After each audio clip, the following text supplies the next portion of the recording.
Attention DIY gurus, ever wondered how to make a homemade lube that's natural and effective?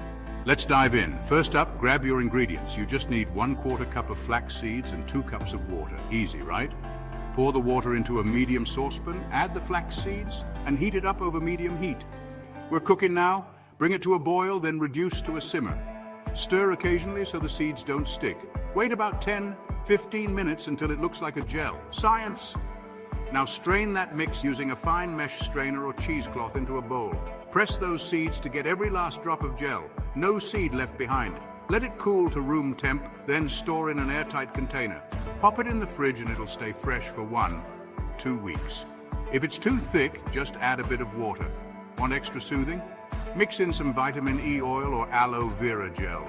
Always test a small amount on your skin first to avoid any surprises. And there you have it, a natural homemade flax seed lube.